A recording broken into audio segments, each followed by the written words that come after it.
Today I'm sitting down with Carlos Rubante, one of the newest agents on our team.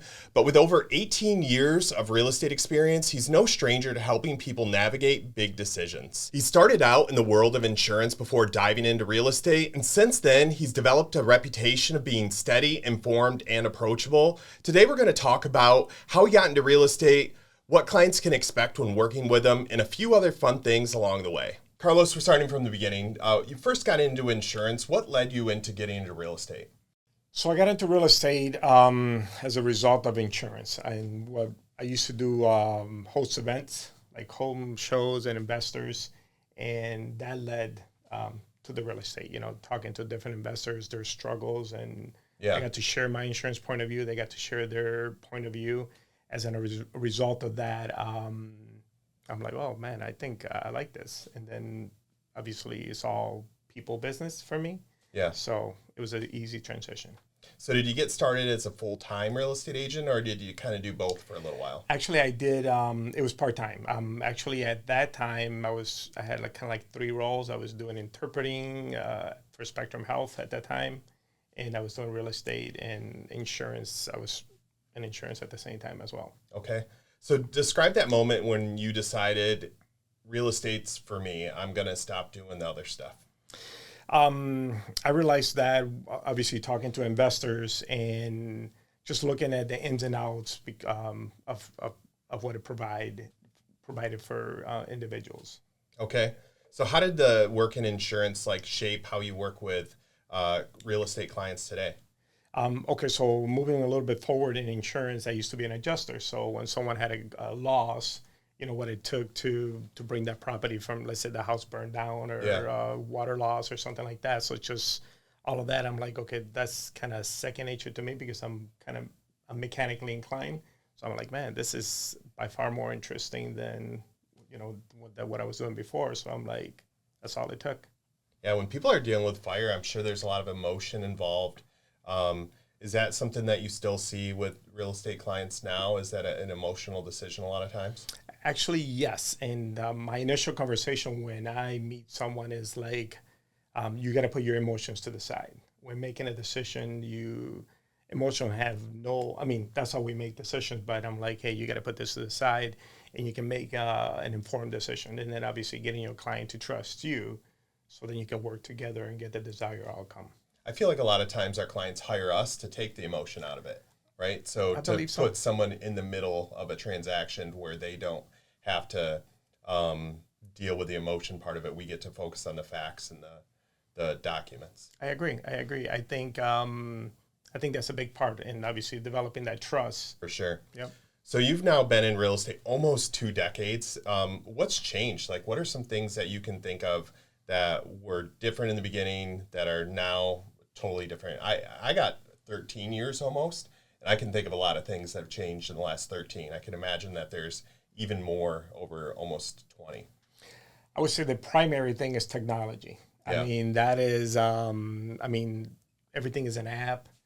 Yes, you can still, the one thing that remains the same obviously is, that the people interaction, but everybody starts online. I mean, back then was, you brought a piece of paper with you and everything was a piece of paper. Heard about those days. Yeah, I started just after that. But yeah. Do you remember when you had to meet with people and actually sign pen to paper? When's the last time you had to do that? Actually, I don't remember. That loop is the only way. It's definitely a lot of things that made this job easier and allowed us to focus more on the problems that we can contribute more to, right? Correct. And everybody likes everything now, too. So your clients would describe you as calm and approachable. How would you describe yourself? I would say the same approach. So for me, I try to set an expectation from the get-go. I meet a person, which that goes back to me with insurance. Meet a person, set the expectation, discover what their motivation, what they're looking for. And my job is to focus on that and deliver the desired outcome. Where do you think that approach comes from? Insurance. That was when I was an adjuster, I used to met the client. Like you mentioned, there's a lot of emotion in insurance. And what I would do is set an expectation. Okay. And that translate easily into real estate. So what about your approach helps clients, buyers, and sellers stay confident when working with you? I kind of walk them. Actually, I kind of start at the end. Initial consultation for me is I meet the client. We focus on the desired outcomes. In other words, you found the perfect house. You're in the house, right? Yeah. So then we work backwards. Oh. And then with that being said, what we do is, let's say if it's a market like a 2021, 2022, where you potentially can have 30, 40 offers, it's like, hey, this potentially can happen. But I can tell you that at the end of the day, you will have a home and the home that you're looking for. And so don't worry about it if you lose 1, 2, or 3 offers. We're going to get a house. Our approach is going to yield you getting a house. Yeah. Do you feel like your approach helps you when negotiating with other real estate agents? I believe so. I think meeting with your client and setting that expectation allows me to negotiate the best on their behalf, because they're gonna keep their emotions in check, and that's going to allow us to get them the best deal. Yep. And with that being said, as we're on the same page. So have you always lived in the Grand Rapids area? For the most part, 30, 40, actually, I'm going to have to count back.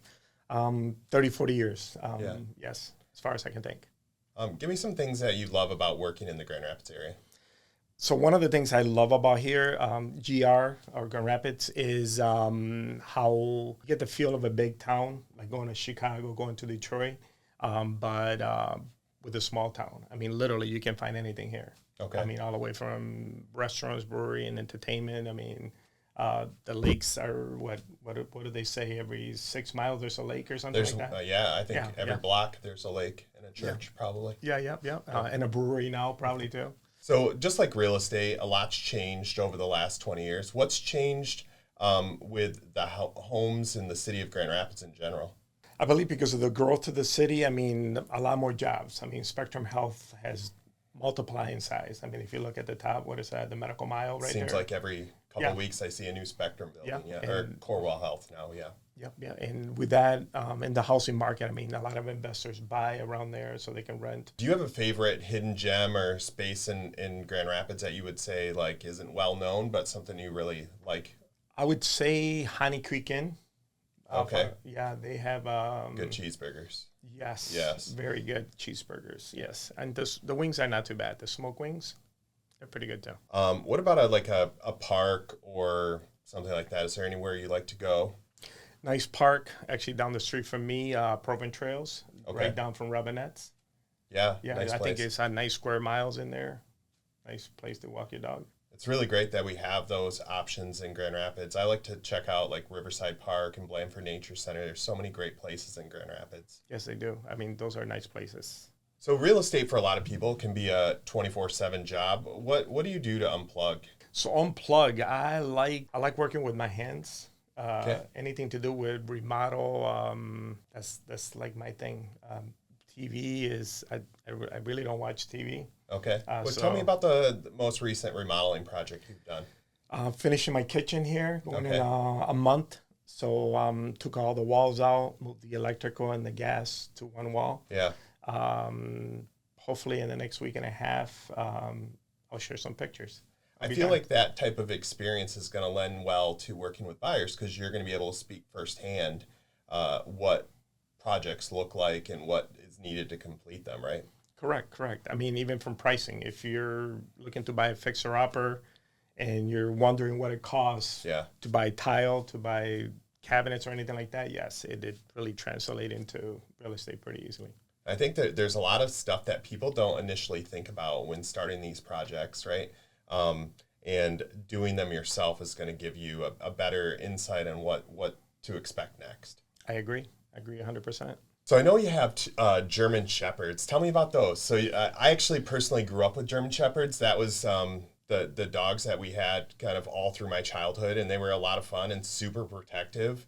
They wouldn't let people come into our yard, and I just remember that about them. But they were really good to us, but they didn't like strangers. What about your dogs? Actually, our dogs are pretty much that. They don't really allow strangers into the backyard. 2 of them, they're both boys, about 120 pounds apiece. That's a lot of dog. That's a lot of dog. One is a rescue, Havoc. He's a smart one. The other one is Tucker. And this guy opens the door and barks at the other dog to let him in. We forgot to lock the door a couple times, and we're sitting at a restaurant. We got cameras, and he'll be like, woo, woo, and to call the other dog to come inside the house. Okay. Yeah, they're fun. They're fun. They're protective. They're always next to you. Okay. Yeah. And they don't jump in the pool. I like that. sounds like your dogs are like super protective and do a good job guarding your house. Some might think of that as like a superpower. What's one superpower in real estate that you would like if you could have one? One superpower, to be able to read people's mind. Yeah? Yeah, that would be awesome. I think I saw a movie about that. Mel Gibson. I think there's a lot of movies about that. Yeah. I think so. There are, I guess. Give me a situation where you feel like that would have been helpful.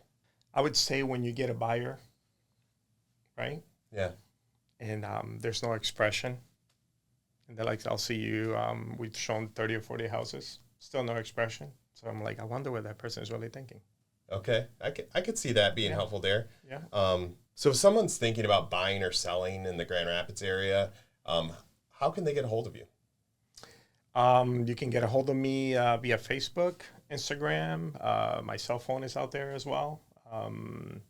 Anyway. Any advice for first-time home buyers that are just thinking about getting started? I would say my biggest advice when buying a home would be trust your realtor. Literally, they do it every day.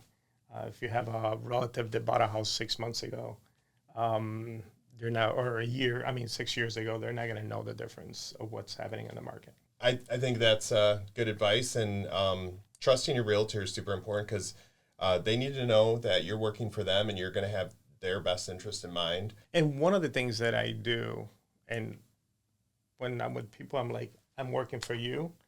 I want to get to the point where all my experience of everything I've done, because through the showings, I introduce myself and I let them know everything that I've done from insurance and stuff like that, it's like that white noise behind.